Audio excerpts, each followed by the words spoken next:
మాతృదేవోభవ, పితృదేవోభవ. ఇప్పుడు మనము గురువు యొక్క అతిచారము, ఈ అతిచారంలోనే మళ్ళీ గురువు వక్రగతి,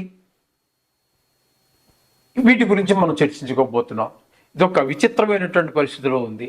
ఎందుకంటే సామాన్యంగా ఎప్పుడు కానీ చాలాసార్లు ఇలా కూడా జరిగి ఉంటుంది, చాలా కాలానికి ఒక్కోసారి జరుగుతూ ఉంటుంది. గురువు అతిచారం వల్ల ఉండవలసినటువంటి రాశిలో కాకుండా ముందు రాశిలోనికి వెళ్ళటాన్ని అతిచారంగా మనం చెప్తూ ఉంటాం. అదేంటంటే ఆయా గ్రహాలు వాటి వాటి కక్షలో తిరిగేటటువంటి ఆ కక్షను బట్టి వస్తూ ఉంటుంది. అది ఆ విధంగా అతిచారంగా అంటే ముందుకు వెళ్ళినట్టుగా మనకి కనిపిస్తూ ఉంటుంది. చిన్న గ్రహాలు కొంచెం స్పీడ్గా వెళ్ళేటప్పుడు అవి వెనకబడినట్టుగా ఉండటం, ఇట్లాంటి మార్పులు చేర్పులు జరుగుతూ ఉంటాయి. ఇవన్నీ వక్రం కానీ అతిచారం కానీ ఇవన్నీ కూడా. ఇక్కడ మిథునంలో ఉండవలసినటువంటి గురువు అతిచార ప్రభావంతో కర్కాటకంలో ప్రవేశించారు. ఈ కర్కాటకంలో ప్రవేశించి ఉండగానే ఇక్కడ గురువు మళ్ళీ వక్రం, అందులో వక్రగతి కూడా ప్రారంభమైంది. ఇది ఎప్పటి నుంచి ఎప్పటి వరకు అన్నట్టయితే మిథునంలోకి ఎప్పుడో వచ్చారనుకోండి, ఆ మిథునం నుంచి కర్కాటకంలోనికి ఎప్పుడో వచ్చారు గురువు, ఉండవలసిన టైం కంటే ముందుగానే, దాన్ని అతిచారం అంటున్నాము. ఇక్కడ 13వ తారీఖు 11వ నెల 2025 నుండి 6వ తారీఖు 12వ నెల అంటే డిసెంబర్ 2025 వరకు ఇక్కడ గురువు వక్రగతిలో, అతిచారంలోనే వక్రగతి, ఇక్కడ ఈ విధమైనటువంటి ఫలితం ఉన్నది. తర్వాత ఈ అతిచారం వెళ్ళిపోయిన తర్వాత ఇక్కడ మళ్ళీ మీకు ఏమవుతుంది అంటే గురువు మామూలుగా వక్రగతిలో ఏ విధమైనటువంటి చలనం ఉంటుందో దాన్ని ఆధారంగా చేసుకుని మరలా ఆయన 7వ తారీఖు డిసెంబర్ నెల 2025 నుండి 11వ తారీఖు 3వ నెల 2026 వరకు అక్కడ వక్రగతిలో ఉంటారు. మళ్ళీ అక్కడ మిథునంలో, ఆ తర్వాత రుజు మార్గంలోకి వచ్చేస్తారు వక్రగతి వీడి. ఏమండి, ఇది ఒక విచిత్రమైనటువంటి పరిస్థితి అన్నమాట. ఇక్కడ మీకు వక్రగతి కానీ, ఈ స్తంభన కానీ, ఈ అతిచారం కానీ ఇవన్నీ కూడా ఇవన్నీ ఒక కోవకు చెందినటువంటివి. ఈ ఒక కోవలోనే భిన్నమైనటువంటి నడక, చలనం మనకి ప్రదర్శిస్తుంది ఇక్కడ.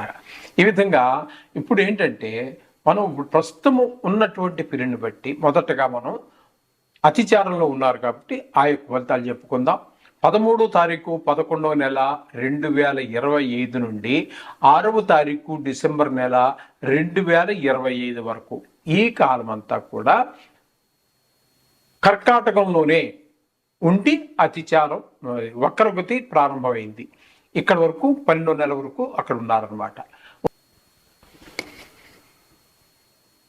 కన్యారాశి వారికి గోచార గురువు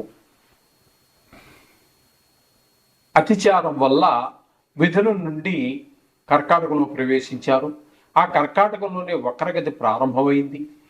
ఆ అతిచారం ఎప్పుడైతే వీడిందో ఆయన మళ్ళీ తన మిథునంలోకి అదే వక్రగతితో ప్రవేశించడం జరుగుతున్నది.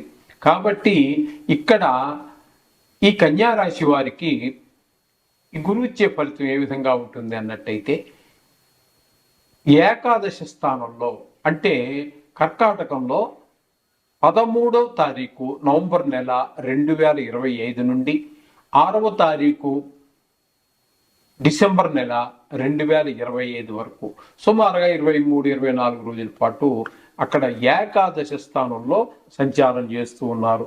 ఏకాదశ స్థానంలో సంచారం చేసే కాలంలో చాలా సుఫలితాలు ఉంటాయి. ఏ గ్రహమైనా సరే నవగ్రహాలలో ఏకాదశ స్థానంలో సంచారం చేసేటప్పుడు పూర్తి శుభ ఫలితాలను ఇస్తారు, అందులో సందేహం లేదు. అలాగే కాబట్టి ఇక్కడ ఏకాదశ స్థానంలో సుఫలితాలు ఇస్తున్నారు కాబట్టి ఏ విధమైన ఫలితాలు, సుఫలితాలే అంటే ఏ ఏ విషయాల్లో సుఫలితాలు అనేది మనం తెలుసుకోవాలి కదండి. మరి ఇక్కడ యశో వృద్ధి బలం తేజ సర్వత్ర విజయ సుఖం శత్రునాశో మంత్రసిద్ధి ఏకాదశ గతి గురౌ అని చెప్పేసి మనకి శాస్త్రకారులు తెలియజేశారు. కాబట్టి ఏకాదశ స్థానంలో ఉన్నప్పుడు ఈ రోజుల్లో మనకి ఈ విధమైనటువంటి ఫలితాలన్నీ కూడా గౌరవం పెరుగుతుంది, తేజస్సు పెరుగుతుంది మొహంలో. ఒక సర్వకార్యం ఏ పని మొదలు పెట్టండి మీకు చాలా విజయం తప్పకుండా లభిస్తుంది, సౌఖ్యం, జీవితం అంతా బాగుంటుంది. శత్రువులందరూ కూడా మిమ్మల్ని ఏమీ చేయలేని పని. శత్రునాశనం అంటే ఏదో చచ్చిపోతారని మరి ఏదో అయిపోతారని అనుకోకర్లేదండి. శత్రువుల వల్ల మీకు ఏ విధమైనటువంటి అపకారము వాళ్ళు చేయలేరు, వాళ్ళ వల్ల కాదు అనేటువంటిది. అలాగే మీకు ఏదైనా మంత్రాలు ఏమైనా నేర్చుకుని ఉన్నట్టయితే అది సిద్ధిస్తుంది. గురుముహత నేర్చుకుని ఉన్నటువంటి విద్యలు మంచిని నేర్పించేటటువంటి విద్యలు ఏమైనా ఉన్నట్టయితే తప్పకుండా మీకు అది సిద్ధిస్తుంది ఈ గురువు యొక్క ఏకాదశ స్థాన ప్రభావం వల్ల అని చెప్పేసి చెప్తున్నారు.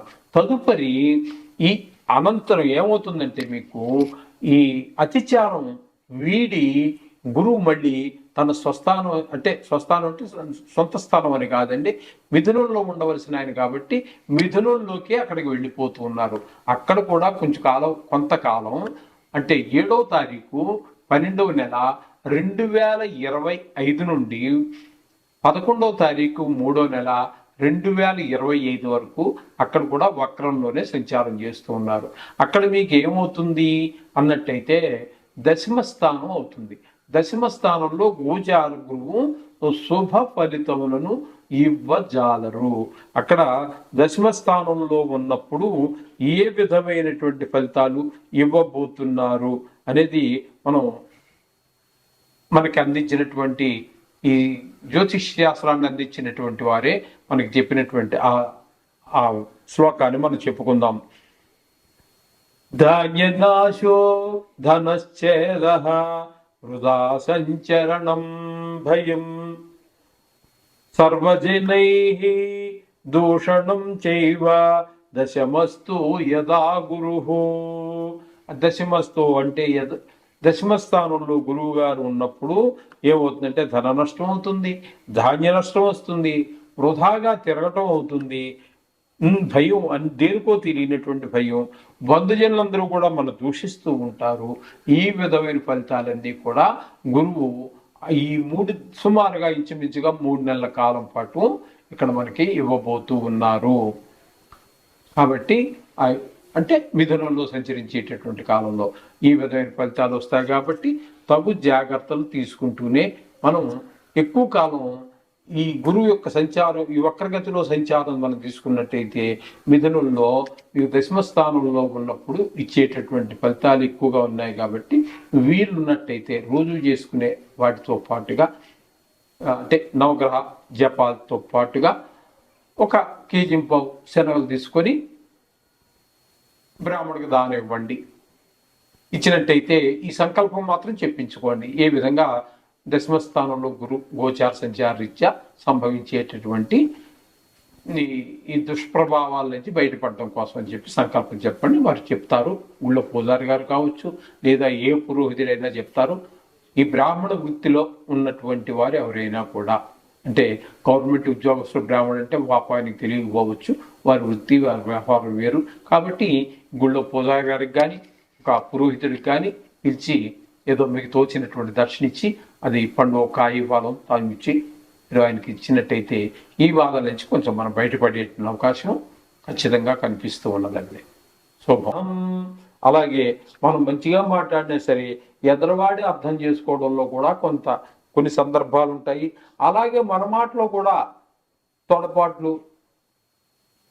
ఇవన్నీ ఉండటం ద్వారా కొంచెం వారికి ఇబ్బంది కలిగే మాటలు మాట్లాడడం ద్వారా వాళ్ళకి మనకి కూడా గొడవలు జరిగేటువంటి అవకాశం, కలహం వచ్చేటువంటి అవకాశం ఉంటుంది అని చెప్పేసి శాస్త్రం చెప్తోంది. 4వ స్థానంలో గురు సంచారం ఈ విధమైన ఫలితాలన్నీ కూడా చేత మిత్తమే చెప్పుకోవాలి అన్నట్టయితే గురు సంచారం తదుపరి కూడా మనకి మార్చి తర్వాత కూడా ఎప్పుడు వరకు ఆయనకి అక్కడ ఆ సమయం ఉన్నదో అప్పటి వరకు కూడా ఆయన చతుర్థ స్థానంలోనే ఉంటారు. కాబట్టి వీరు కూడా ఇక్కడ 3 నెలల కాలం మీకు శుభఫలితాలు ఇచ్చేటటువంటిది కేవలం 23, 24 రోజులైతే దుష్ఫలితాలు ఇచ్చేటటువంటి కాలం ఇంచుమించుగా 3 నెలల పాటు ఉంది. కాబట్టి మీరు తదుపరి కూడా అక్కడే ఉంటుంది. కాబట్టి గురువు యొక్క సంచారం మీరు తప్పకుండా రోజు నవగ్రహ శ్లోకాలు, పద్యాలు, గాయత్రి ఏదో చేసుకుంటూ దానితో పాటుగా 1.25 కేజీ శనగలు తీసుకొని ఏదో బ్రాహ్మడికి గుళ్ళో పూజారిగా లేకపోతే పురోహితునికో ఎవరికో ఇచ్చి వారికి ఇచ్చి ఈ కొంచెం చెప్పండి ఈ గురువు యొక్క దోషం పోవడం కోసం అని చెప్పి వారు చెప్తే వారు ఆ సంస్కృతంలో వారి భాషలో వారు చెప్తారు. మీ మన సంకల్పం ఆ శనగలతో పాటుగా ఒక కాయ, తామలపాకులో పండు, కాస్త మిగతా దూషణ మన సంకల్పం ఏది అనిపిస్తే దాన్ని తగిన దక్షిణ ఇచ్చి, అదే మీరు కొన్ని లక్షాధికారి అయి ఉండి మళ్ళీ 5 రూపాయలు పెట్టవద్దండి. ఎంత లేదన్నా ఇప్పుడు వారు కూడా తీసుకోవడానికి ఏమి లేదు. ఎందుకంటే చిన్నపిల్లవాడు కూడా తీసుకోవట్లేదు 100 రూపాయలు. కాబట్టి ఖచ్చితంగా 200, 300 పెట్టి వారికి దానం ఇచ్చేసి ఈ గురువు యొక్క దోషాన్ని మీరు వదిలించుకున్నట్టయితే మీకు సర్వసుఖాలు పొందగలుగుతారు. శుభం భూయాత్.